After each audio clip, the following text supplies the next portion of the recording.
Assalamualaikum warahmatullahi wabarakatuh. Teman-teman, ketemu lagi dengan saya Nurdin Haryato sebagai mahasiswa di Universitas Muhammadiyah Tangerang atau UMT. Nah, kali ini saya akan membahas tentang teori informasi asimetri dan teori ekonomi mikro. Kondisi tentang teori asimetris pertama kali dicetuskan oleh Rowe pada tahun 1963 dalam satu artikel yang berjudul Uncertainty and the Welfare Economic of Medical Care di jurnal di America Economic Review. Sedangkan istilah informasi asimetris digunakan oleh Akerlof pada tahun 1970 dalam karyanya dengan judul The Market for Lemon, Quality, Uncertainty, and the Market Mechanism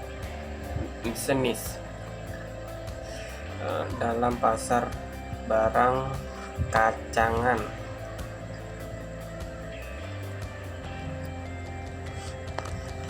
Yang seperti itu dinilai rata-rata dari suatu komoditas cenderung turun, bahkan untuk barang dengan berkualitas bagus sekalipun. Sejumlah penelitian menunjukkan bahwa penggunaan atau disclosure atas laporan keuangan dapat mengurangi informasi asimetris.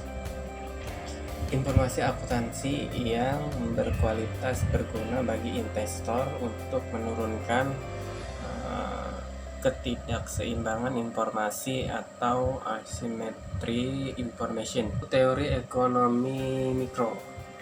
Ekonomi mikro adalah cabang dari ilmu ekonomi yang mempelajari perilaku konsumen dan perusahaan serta penentuan harga-harga pasar dan kuantitas faktor input barang dan jasa yang diperjualbelikan.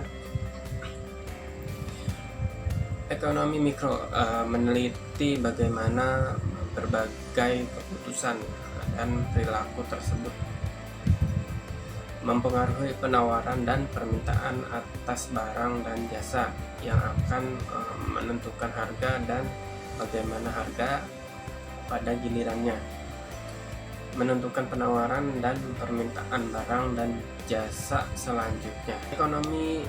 Ekonomi mikro mempelajari bagaimana perilaku tiap-tiap individu dalam setiap unit ekonomi yang dapat berperan sebagai konsumen, pekerja, investor, pemilik tanah, ataupun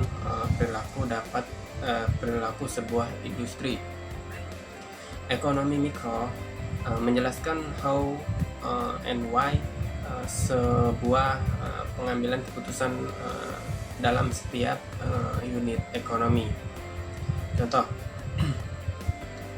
ekonomi mikro menjelaskan bagaimana seseorang konsumen membuat keputusan dan pemilihan terhadap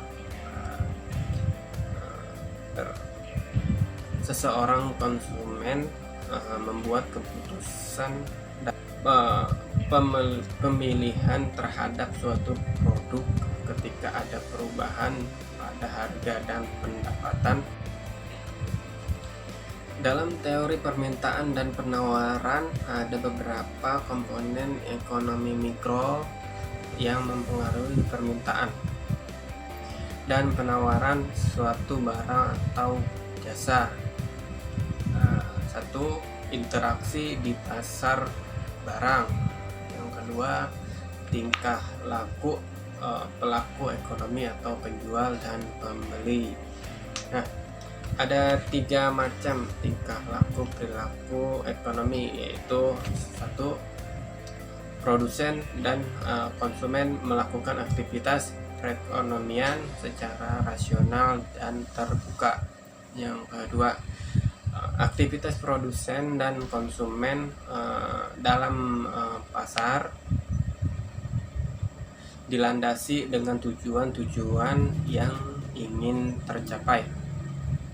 Nah, yang ketiga, konsumen berusaha untuk mendapatkan kepuasan maksimal. Begitu juga dengan produsen yang menginginkan keuntungan maksimal.